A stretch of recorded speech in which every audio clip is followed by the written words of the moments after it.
L'aspartine maritime, qui est donc indigène au bassin d'Arcachon et d'ailleurs dans toute l'Europe, elle va pouvoir, grâce à ses rhizomes et ses racines, capter le sable et les sédiments et donc pouvoir les retenir. Donc on va pouvoir lutter contre l'érosion. Elle va tolérer les autres espèces comme la salicorne, l'obione aussi, il peut y avoir des astères maritimes aussi. Et après l'aspartine anglaise, gros désavantage, c'est que elle va vraiment tout coloniser et donc elle va rentrer en concurrence avec l'aspartine maritime et toutes les autres espèces aussi. Donc là on est sur un chantier d'arrachage manuel de spartine anglaise.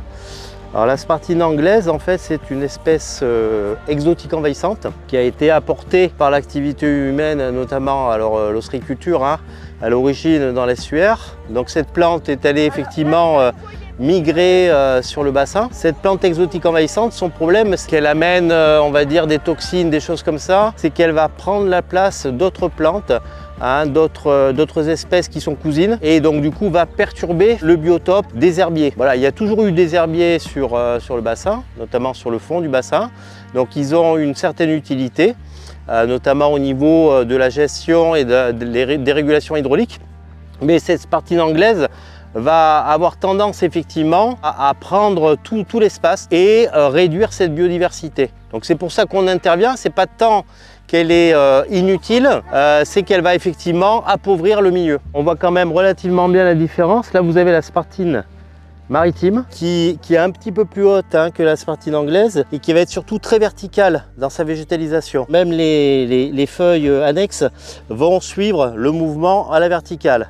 Et là on a la spartine anglaise qui est quand même très différente, avec effectivement les premières feuilles qui partent en V là, à 45 degrés, qui est plus claire et qui va avoir tendance effectivement à être un petit peu plus petite. Donc c'est là où effectivement on a vraiment besoin d'un travail et d'une intervention manuelle, c'est pouvoir effectivement sortir cette spartine anglaise qui vient souvent conquérir autour déjà des herbiers existants et qui va après les coloniser petit à petit et qui va faire effectivement disparaître l'herbier local, l'herbier naturel on va dire, avec tout son cortège de plantes. Il faut que quelqu'un utilise la pioche pour aller assez loin, pour aller chercher justement les racines, qui fait qu'on comprend très vite que c'est une plante envahissante.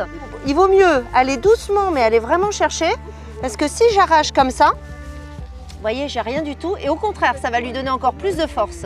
Et tant qu'on trouve effectivement des petits filaments, là, il faut essayer de les enlever le plus possible. Donc la partie aérienne, c'est bien de l'éliminer, mais voilà, ce qui est important, c'est vraiment cette partie souterraine. Le bassin est un milieu très fragile. Il y a 50 ans, il y avait énormément de mollusques, il y avait beaucoup de bonnes algues, et aujourd'hui, ça se transforme très vite. Donc le but, c'est d'essayer de préserver cet environnement que j'apprécie particulièrement. Si on laisse l'aspartine anglaise, elle a aussi un impact sur les populations de coques et de palourdes, puisque comme ce sont des coquillages enfouisseurs et s'ils rencontrent trop de racines, trop de rhizomes, eh bien forcément ça va diminuer leur dispersion et leur population.